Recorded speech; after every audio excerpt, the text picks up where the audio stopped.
So to all of my cottage cheese haters, either watch this video with an open mind or maybe don't watch it, because this recipe is a cottage cheese recipe. But what a lot of people don't know is when you change the consistency of cottage cheese, and it's not like that curdled weird texture that it is when you first buy it, it can taste truly amazing and replace a lot of different high fat, low protein foods in recipes, and people won't even notice. So if you are a cottage cheese hater and you're still watching this, take my word for it, at least try it out. Because if you're struggling with weight loss, if you're struggling to lean down, if you're struggling to build that toned muscle, that lean muscle, cottage cheese is an incredible substitute once you give it a shot. Because all of those flavors that we love, like those rich creamy cheeses that are in macaroni and cheese or that cheesecake flavor, cottage cheese can taste very similar to that if it's prepared in the correct way. So I wanted to give you an example recipe of a way that I've used cottage cheese, and it has blown my mind, because when you make it like this, it does taste like ice cream. And yes, you have to thaw it out more. It is a little icy at first, but most ice cream you do have to thaw it out a little anyway because it's very hard, and it will have a tiny bit of like an icy consistency, especially if you get the zero fat cottage cheese. But I usually get the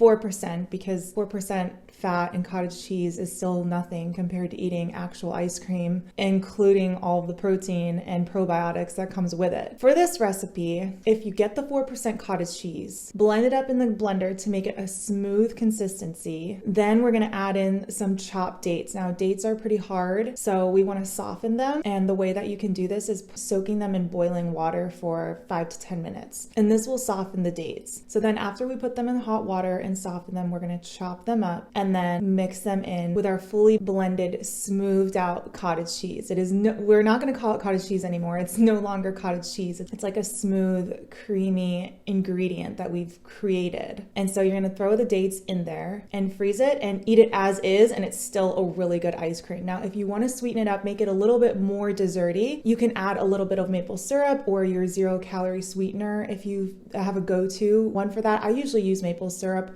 or honey because you don't have to use that much of those to make something taste sweet. But just these two ingredients, you have yourself a salted caramel ice cream, because the cottage cheese has a little bit of a salty flavor to it and the dates have a caramel flavor to them. And when mixed together with the cottage cheese, it really does taste like a salted caramel ice cream. And like I said, you can make this even more desserty without adding that many more calories. So if you want to add some maple syrup or top it off with a syrup when you're eating it, it's perfectly fine. It's still an incredible macro dessert. And if you want to go crazy, you could even add a little bit of vanilla protein powder to it. Depending on the protein you're using, if you use like the one that I use that doesn't have too strong of a protein flavor, it's very natural, I bet it won't change the flavor that much. And then you're getting in like over 30 grams of protein for one serving of this. So for all my ice cream lovers, whenever you're craving something sweet, try this dessert out. It is a great dessert to maintain that high protein diet and still satisfy that sweet tooth. So I hope this was helpful for you. Let me know if you want any more recipes, and I'll see you in the next one.